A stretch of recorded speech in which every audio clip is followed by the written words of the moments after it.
Well, hey folks, it's morning time for me, and I am driving my new car, and just got the windows tinted. And obviously, you guys know that I no longer have the Abarth. Nothing will replace that. Just thought I'd point that out there. I purchased this vehicle because it's a little bit larger. Not that the Abarth didn't take the crash very well, but I did right before the bus came over into my lane. The first thing that went through my mind was, oh crud, I wish I had a larger vehicle. So I did go a little bit larger, and I also wanted more room where it was a little bit more convenient if I had another kid, which I possibly might. But I also wanted something sporty that had get up and go. So I'll give you guys a rundown. You have GPS, you have some more gauges. This is the ST version. So far I'm loving this vehicle. The fit and finish and the value of this car is outstanding. Now your resale value of a Ford is obviously not going to be as high as a Civic or a Toyota. So if you're the type of person that purchases a vehicle and gets rid of it the next day or a year later or 2 years later, this might not be the vehicle for you. But if you're somebody that purchases a vehicle and keeps it for quite a while, the Ford is a really good option. The fit and finish is on par with Honda. I was very impressed with this particular model of vehicle Ford makes. Obviously their Ford F-150s are very well made also, but those are, you're paying for that. Those are extremely expensive for pickups. You're looking in the $55,000 to $60,000 range to actually obtain the fit and finish that's expected of cars these days.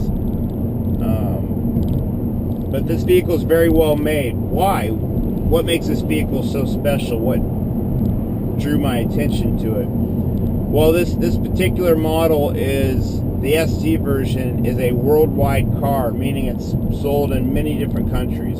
China, England, Japan. It's also compliant with their rules and our rules when it comes to crash safety and all kinds of stuff. So a vehicle like this would be very desirable in a place like England, because not only does it comply with their rules, it complies with ours also.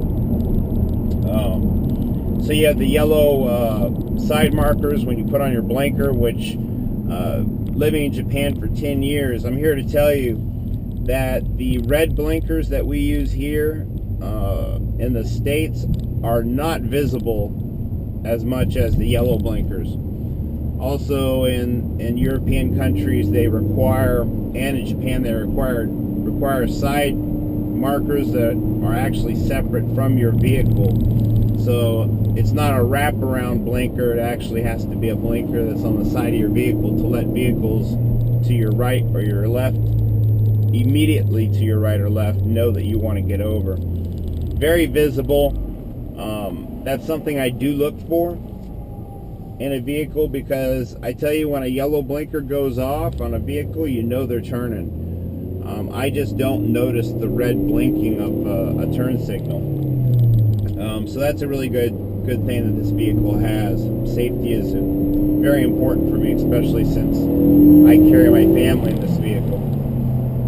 The ST is very fast. It's not as, I'm going to say this, and I don't want to piss any ST guys off, but I've driven both vehicles. The Abarth has a lot of issues from the factory, but they're very easy to fix. A lot of people say, well, you love the Abarth because it was your vehicle. No, I love the Abarth because it was really fun to drive. Is this vehicle as fun to drive? I'm going to tell you, no, it's not. Now, I've owned two vehicles. This is my opinion. But in order for me to get the Abarth to the point where I was not upset with those defects, that cost me a lot of money and a lot of time. You have a sloppy rear end, you have a very sloppy gearbox, actually shifter, it's really long throws, it feels really rubbery. these are easy fixes. And then you also have an engine that's not pushing as much power as that engine's designed.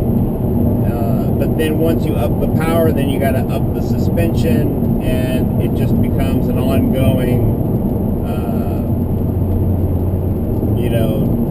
ongoing event that never ends. Something I really didn't want to go through.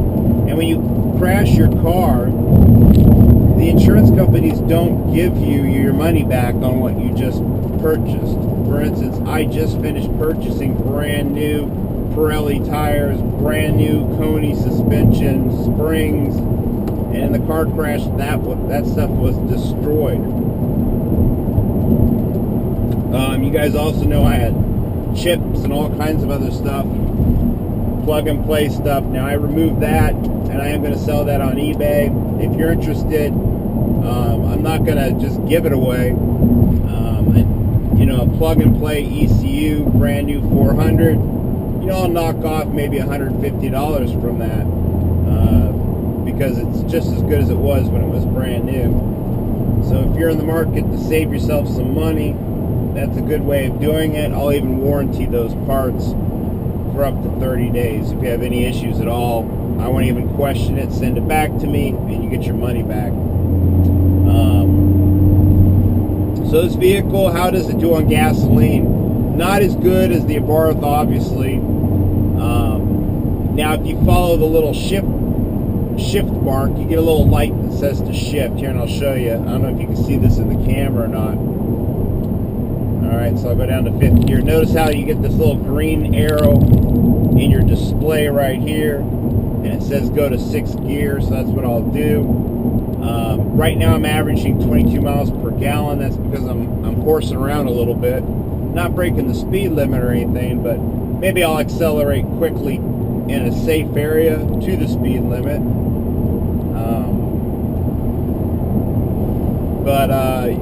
You got some really nice options on this vehicle when it comes to whether or not you want to horse around or you want to follow the gear shifting.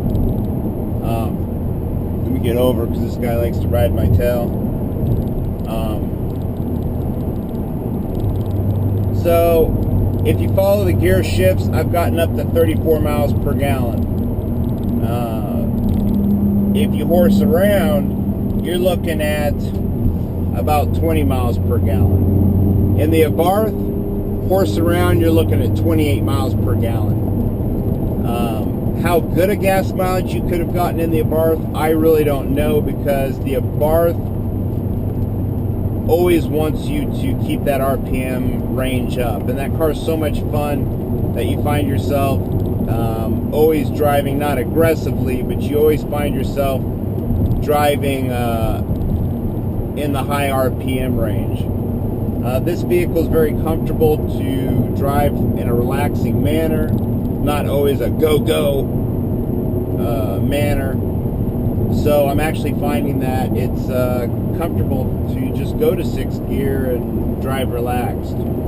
You have a really good display here. The fit and finish is fantastic in this car. The only fault that I can tell you is I don't like this plasticky feel in this little area right here. Other than that, the fit and finish is on par with the Honda Civic, which the Honda Civic I feel this year has some good fit and finish. The 2014 model, 2013 model also. Also, this screen shows